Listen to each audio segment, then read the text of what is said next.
तो गाइस आज मैं आप लोग को सीआईडी का एक ऐसा कॉमेडी सीन बताने वाला हूँ जिसको सुनने के बाद आप अपनी हंसी नहीं रोक पाओगे। जी हाँ, बहुत ही ज़्यादा कॉमेडी सीन है। इसमें होता क्या है कि एक केस के सिलसिले में हमारे सीआईडी टीम एक मोहल्ले में जाते हैं और सड़कों पे लोगों से पूछताछ करते रहते हैं, जैसे कि वहाँ पे जो चाय दुकान रहता है या फिर जितने भी तरह के दुकान रहते हैं या ठेले वाले रहते हैं, तो सबसे पूछताछ करते रहता है। कल शाम को यहाँ पे जो लड़ाई झगड़ा हुआ था दो लड़कों के बीच में, तो क्या आप लोगों ने कुछ देखा? तो उनमें से बहुत से लोग कहते हैं कि सर मैं कल यहाँ पे था नहीं, कुछ लोग कहते हैं कि सर मैं ध्यान नहीं दिया, कुछ लोग कहते हैं कि मैंने कुछ नहीं देखा, मुझे कुछ नहीं मालूम। तो ऐसे सब वहाँ पे विश्वास करते रहते हैं। तो वहीं पे हमारी पूर्वी मैम की नज़र पड़ती है एक घर के ऊपर। एक बुजुर्ग औरत जो कि अपने घर के खिड़की से इशारे करती रहती है, बुलाती रहती है। तो पूर्वी मैम हमारे एसीपी सर को बोलते हैं कि सर देखिए वो घर से मतलब एक बुजुर्ग औरत हमें इशारे करके बुला रही है। तो शायद वो कुछ जानती हो किससे बुला रही होगी बताने के लिए। तो हमारे ऐसे में सर कहते हैं कि तुम पूर्वी तुम ठीक कह रही हो, चलो उसके घर उससे पूछताछ करते हैं। तो उनके घर पे आते हैं। उसके घर पर आते हैं, उसके बाद वो बुजुर्ग औरत कहती है कि सर आप लोग सीआईडी वाले हो और मुझे आप लोग को कुछ बताना है। तो हमारे इसमें फ्रेडी सर कहते हैं कि अरे माँ जी आपको कैसे पता कि हम लोग सीआईडी वाले हैं? तो वो बुजुर्ग औरत कहती है कि बेटा एक सीआईडी वाले एक सीआईडी ऑफिसर को पहचान जाते हैं, तो मैं भी एक सीआईडी वाली हूँ तो सीआईडी वालों को पहचान लिया। तो इसमें हमारे फ्रेडी सर कहते हैं कि माँ जी आप भी सीआईडी वाली हो, सीआईडी ऑफिसर? तो वो कहते हैं कि हाँ मैं भी एक सीआईडी वाली हूँ। आप लोग पूरे शहर के सीआईडी ऑफिसर हो और मैं इस एरिया की सीआईडी ऑफिसर हूँ। इस एरिया में जो भी कुछ होता है सब मुझे पता रहता है और सब मुझे मतलब जानकारी रहती है। तो इसपे हमारे एसीपी सर उससे पूछते हैं कि कल रात को जो लड़कों के बीच में जो यहाँ पे लड़ाई हुआ था वो भी आप जानते होंगे? तो वहीं पे वो मुझे फॉरवर्ड कहती है कि मैं जानती हूँ। तो फिर बोलते हैं कि तो बताइए यहाँ पे क्या हुआ था, लड़ने वाले कौन थे और किस लिए लड़े थे, ऐसा पूछते हैं। तो वो औरत मुझे औरत कहती है कि सर मैं बताऊंगी, मैं जानती हूँ ये सब, पर मैं आपको ऐसे नहीं बताऊंगी, मेरी कुछ शर्तें हैं, शर्त पूरी करिए फिर बताऊंगी। तो कहते हैं शर्त क्या है बताओ? तो वो मतलब चले जाते हैं, कहते हैं कि एक मिनट रुकिए मैं आती हूँ। फिर वो किचन में जाते हैं। इस बात पे हमारे पूर्वी मैम काफी हैरान हो जाते हैं और उसे ऐसे भी सर से पूछते हैं कि सर ऐसी कौन सी शर्त होगी इनकी? तो ऐसे भी सर को भी कुछ पता नहीं रहता। तो कहते हैं कि कोई बात नहीं पूर्वी रुक जाओ, देखते हैं ऐसी कौन सी शर्त है। तो वो बुजुर्ग औरत अपनी किचन से आती है और फ्रेडी सर को मतलब वो दूध रखे का सामान और 20 रुपया दे देती है और कहते हैं कि जाओ पास के तबेले से मेरे लिए 20 रुपये का दूध लेके आओ। तो इस बात पे हमारे फ्रेडी सर वो दूध रखने का सामान और 20 रुपया पंकज सर को दे देते हैं और कहते हैं कि पंकज तुम जाओ दूध लेकर आओ। तो पंकज सर भी वैसे ही कहते हैं कि फ्रेडी सर माँ जी ने आपको कहा है दूध लाने के लिए तो आप लेकर आओ। तो फिर उनको धरा देते हैं। तो ऐसे मतलब दोनों में होते रहता है। तो हमारे ऐसे पिता इस बात से बहुत ही गुस्से में रहते हैं, तो बड़ी गुस्से की नज़र से फ्रेडी पंकज को देखते हैं और कहते हैं फ्रेडी पंकज तुम दोनों अभी इसी वक्त साथ में जाओ और तबेले से दूध लेकर आओ, मतलब अभी इसी वक्त लेकर आओ। तो वो दोनों जाते हैं। उसके बाद वो दोनों जाते हैं तबेले में। तबेले में जाते हैं, तो तबेले का जो मालिक रहता है वो खटिया पे लेटा हुआ रहता है एकदम गहरी नींद में।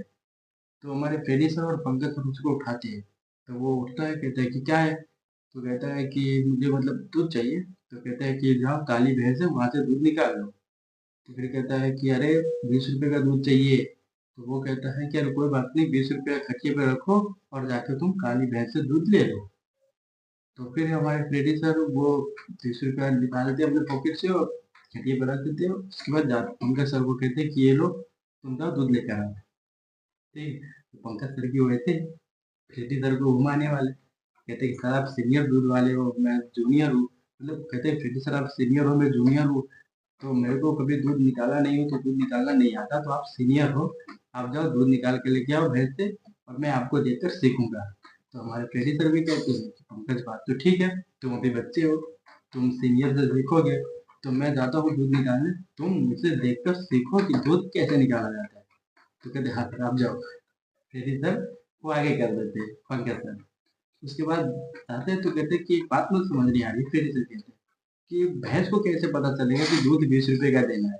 तो फिर पंकज सर कहते हैं कि फ्रेडी सर जितना हो सके आप दूध ले आओ ना, मतलब पूरा भर के दूध ले आओ, दूध रखने के सामान जो दे रहते हैं तो पूरा दूध ले आओ।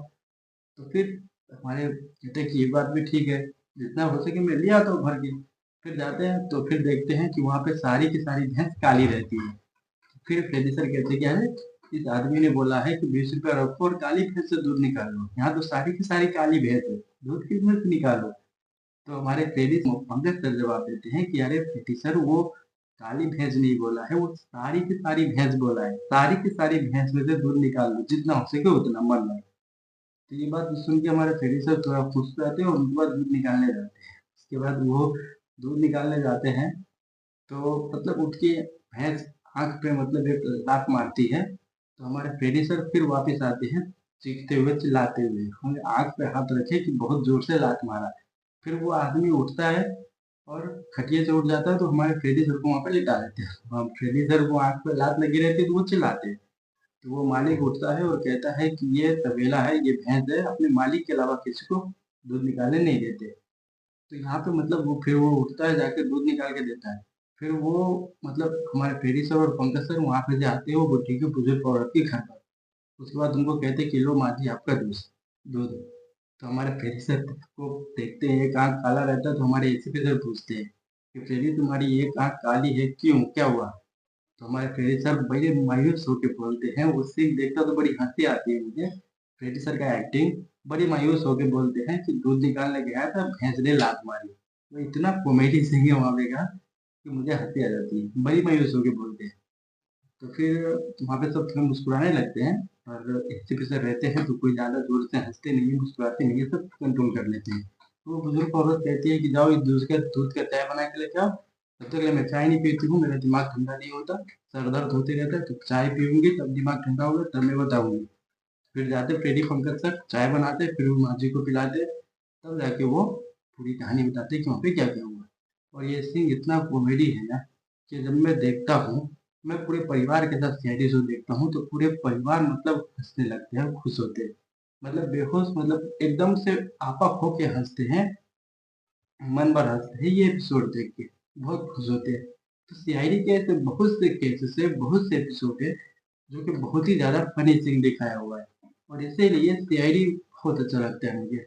और मैं ये कह सकता हूँ कि सीआईडी के मतलब इस एपिसोड को बहुत से ऐसे लोग होंगे जो एपिसोड को नहीं देखे होंगे, जिसको ये सीन याद नहीं होगा। तो अगर आप लोग ये एपिसोड देखे हो, आप लोग को ये सीन याद है, तो कमेंट करके बताओ कि एपिसोड नंबर कौन सा है। बाकी अगर आप सीआईडी सीजन 3 को लेकर कोई अपडेट पाना चाहते हो, या सीआईडी से जुड़ी ऐसी कोई मजेदार वीडियोस, कॉमेडियन जैसे कुछ देखना चाहते हो सीआईडी से जुड़ी, तो हमारे चैनल को सब्सक्राइब करके रख लो। तो वीडियो को लाइक करो, चैनल को सब्सक्राइब करो। सीआईडी 3 को लेकर जैसे कोई अपडेट आता है, हम आप तक सबसे पहले पहुँचाएंगे। और बाकी आप लोग अगर एपिसोड देखे हो तो कमेंट करके बताओ। बाकी आज की वीडियो में बस इतना ही, मिलते हैं अगले वीडियो में, जब तक कि बाय बाय।